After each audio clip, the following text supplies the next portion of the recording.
Welcome back to the Penny Pincher Performance YouTube channel.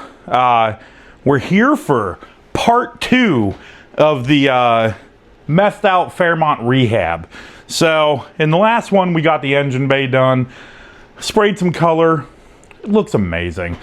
Does it look like something you'd see at Barrett Jackson? Well, let me rephrase that. I've seen some shit at Barrett Jackson. Does it look like something that comes from like a concourse restoration shop? No. Does it look damn good for doing it in a 2-car garage with a fat guy and a spray gun who doesn't have long enough arms to do cool stuff? Yeah, dude, it looks awesome. So, originally, I had planned that in this next one, we were gonna pull the doors, get the body done, and spray this part of the car.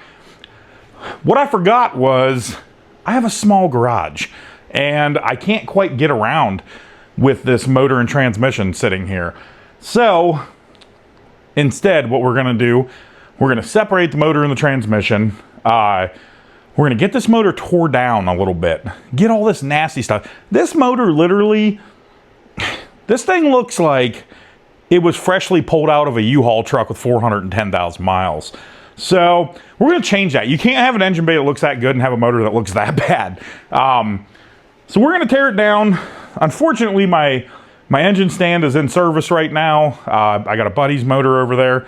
So we're gonna do all this on the picker. The plan here is to tear it down, paint it up, make it look good, put it back together, get it into the car. I wanna paint the turbo, the cold side housing. I also wanna paint the charge pipe, just get everything looking the part.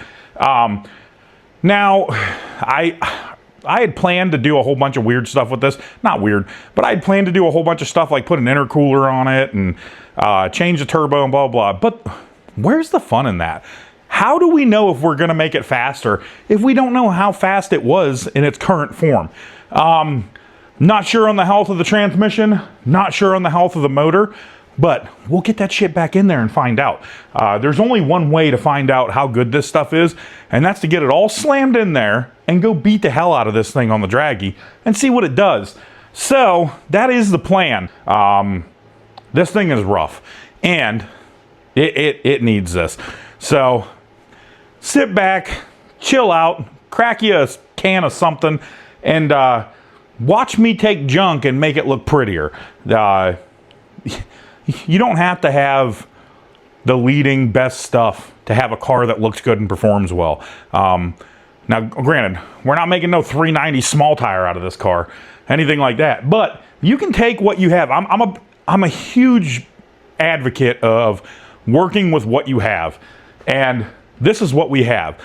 So let's make it look as good as possible, fix any little issues that we found with it, and get it back in the car and use it. The best way to see if something is getting better is by changing stuff when the car runs. So for instance, we get the car running, we take it out, hit the draggy. Say the draggy says it runs, tune up, 680s in the street, 8th mile, chill out. Say it runs 680s, right? Well, we don't feel like we can get it to go faster than that, or if the motor's acting up or the transmission's acting up, we know exactly what to fix. And when we do fix that, immediately we're gonna see the difference in the draggy. So that's what we need to do. Making these cars fast on the street, what I have found is not so much buying the best stuff. It's you have to have the willingness to test this thing until the rods are hanging out the side of it. Testing is everything. And the best way to test is to not change 500 things and then go out and make hits and be like, well, now that I've put $3,000 into this thing, it only runs 680s. What the hell's the problem? Because there was probably other problems that needed to be found out beforehand. So that's what we're gonna do. And that all starts right here by making the motor look good. But we're gonna assemble it just how it was. No intercooler, meth injection, turbo that's wobbly, still made boost. Yeah, we're gonna use all of that. We paid for all that turbo, we're gonna use all of it. We paid for all of this motor and tranny, we're gonna use all of it. So let's get after it. Let's start tearing this turd down.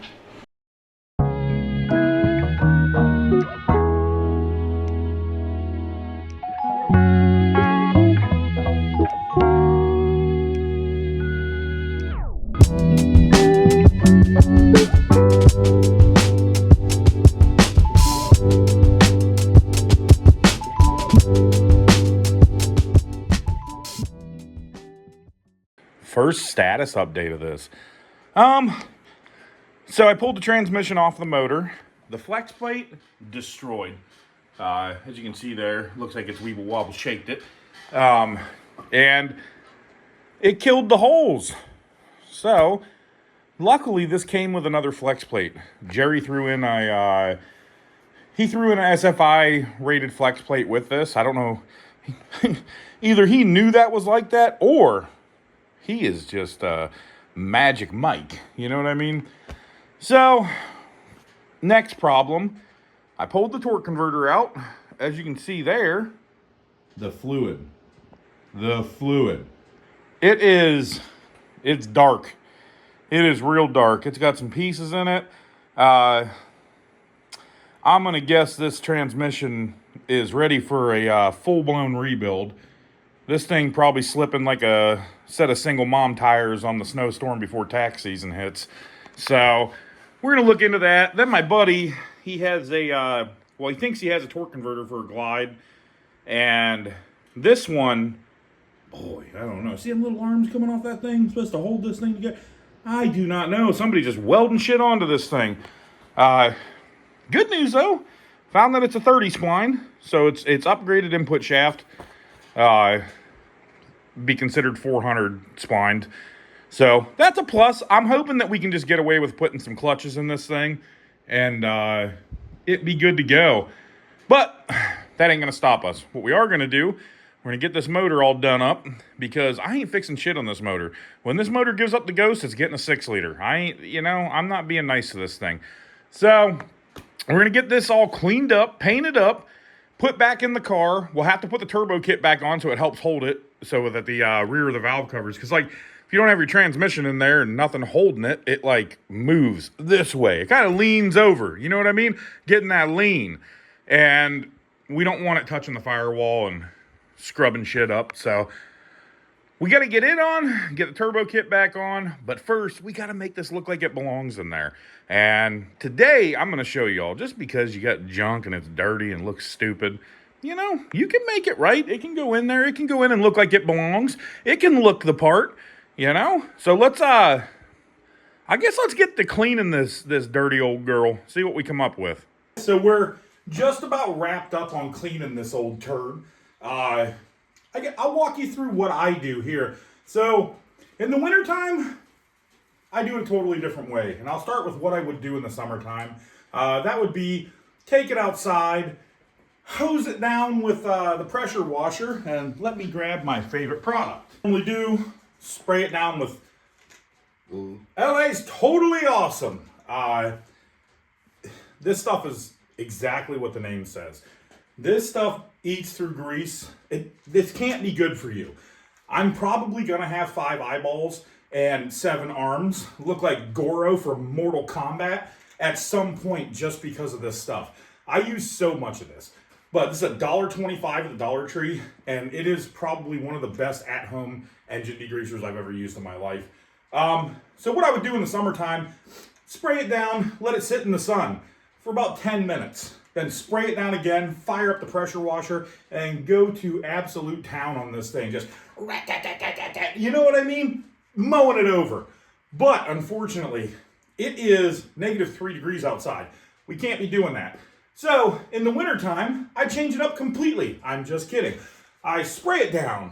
I let it sit. I spray it down again. I let it sit. And then guess what I do? I spray it down again, and I let it sit. But then I grab my steam cleaner. It's from Harbor Freight. I think you can get them for $30. And I start going to town with the steam cleaner. It is, in my opinion, way more of a pain in the ass, but it does a good job. It will get all that deep grease, not all of it, but most of it out of there. And then you can go through with your rags and wipe up and take your air hose and spray it all out. Just get it right. After that, you do need to go around, like these old LSs, these iron blocks, the factory coating that's on them, the paint, whatever it is, it tends to lift because they rust. So you need to go around them with a pick after you're done with that and get all of that out and then re-clean right there, because little bits of grease and stuff will get underneath that. At that point, were pretty solid. What I am going to do on this one is I am going to sand down the fronts of the heads. I want to go sand them flat with 320, then hit them with 600, then hit them with 1000. And then I'll just buff them. And they'll be polished and look really nice. Does that add to anything? No, not at all. But if you give a shit how your stuff looks, you should do this. This is easy. It's time consuming, but it's easy and it's cheap. You don't have to have a $30,000 TKM motor to have something that you're proud of. Like, I get it. We all want those. Let me put this down. Sponsor me, awesome, or else. I get that we all want the biggest and the baddest stuff. And I get that 100%. But you don't have to have that. Just be proud of what you got, work with what you got, and slam some paint and stuff on it, polish some pipes, stuff like that. Eventually, you'll get there, I promise. But for the time being, just use what you got and be proud of it and work with it. And that's exactly what I'm going to do in this whole video. Well, this whole car, really. Is this car ideal? No, not if you're wanting to go real fast. Like, but, you know, it's what I can get. It's what I can afford. And by golly, I'm going to rock the shit out of this thing, and I'm going to treat it as good as I can to get it where I want it to be. This isn't going to add any horsepower or anything like that. But when you pop your hood, you're going to be proud of your car. It's going to look good. It's not going to look like a ragged out piece of shit. You know, it's not going to look like you just stole a U-Haul motor and put it in there. So just because you don't have the best of the best doesn't mean you can't treat it like it is. And that's what I'm doing. This is the best of the best that I have right now. Let's go. All right, guys. We're all taped up, ready to spray this unit. I didn't film the taping process as no one needs to. It's pretty straightforward. Put tape on the damn thing. Cover things up. You don't want to get shard all over them. And if you do want to get the shard on it, don't cover it, you know? So this one, we're spraying some different paint. We're going to do base clear. This is, I think this is a Sherwin-Williams color, nice and clear.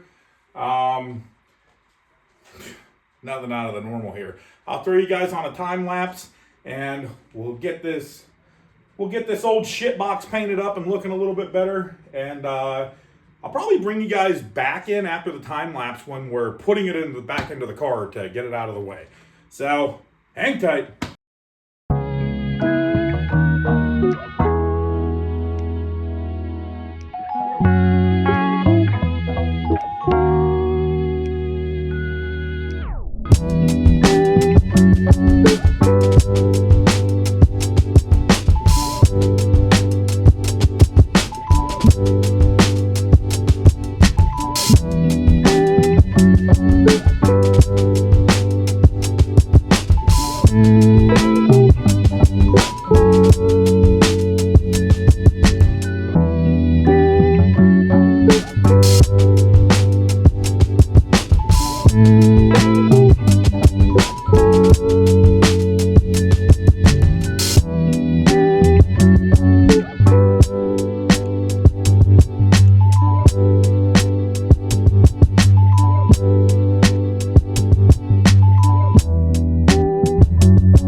All right, guys, just like that, we are at the end of this one. Come on. This thing looks awesome, dude. This thing is, it's going to be hard to believe that it's the same piece of shit car that was sitting in the junkyard ready to die. Yeah. I remember I said that we were going to get this running. I'm pretty stupid. I forgot that the transmission was pretty much useless at this point. I need to source a converter. That converter that's in it is no bueno. And the transmission is more smoke than a marble red at a trailer park. So we're going to have to save up, get that thing messed with. I got to find somebody to pull it apart and just check it out, probably put clutches in it, make sure that everything else is still good. And that's going to take a little while. I'm a pretty normal person. I don't have the money to just throw at it right now. I got to save up for that. So we'll get to that. We got a lot of work to do before we get to that point anyways. So I am sorry for thinking out loud like a dumbass and saying we were going to get it running, because there's no way that's happening right now. As you can see, this is the color we picked for the accent color for the engine, and it's probably not the color most people would pick. You're going to see colors like this on this channel, this yellow, gold, you know, stuff like that. And I'll just tell you now. So I'm a mama's boy. Growing up, for most of my life, I didn't have a dad, and my mom worked her tush off, and she'd always buy me Matchbox cars because she knew I loved cars. And, you know, she would always just try to support my dream of having a cool car someday. And I lost her a couple years back, unfortunately. Gold, yellow, like any variant of yellow or gold, that was her favorite color. And I like to use that color as much as I can. Just sort of, I don't know. I just feel like that's me not losing her memory and thanking her for supporting my dream of cars when I was a kid. And so you're gonna see more colors like this. I use gold fairly often. People give me shit for it quite a bit.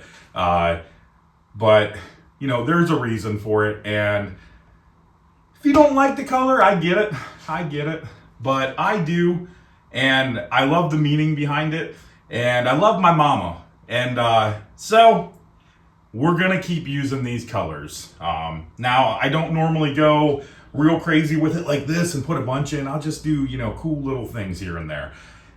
So now when you see later in other projects when I'm using gold bolts or painting something weird gold or yellow, now you know why I do that. But anywho, if you don't like this, this thing looks sick, dude. What are you talking about, you freaking dork? But if you do like it, hell yeah, you're a cultured person and I appreciate it. I think that's all for this video. This is going to be a short one. I want to try a new editing technique and program and stuff, and I wanted to get a little video made that I could edit on there and take my time and kind of check out. So, in the next one, we'll get this girl all ready. We got to get the doors sanded down, we'll rip them off, throw them aside, get the body completely body worked out. You know the drill. We'll jam it, paint what's left here, the quarters, the roof, trunk lid, all that jazz. And yeah, it should get the car, you know, pretty close to where we can start to see what this thing's really going to look like. So I'm excited. The next video is going to be pretty cool. I'm actually going to start on it tonight, right after I get done editing this video. We're at almost 1,600 subs. Like, that's awesome. Thank you guys. Yeah, I guess that's it. Thank you guys for the support. Hopefully you guys watch it all the way through. And we'll see you guys on the next one.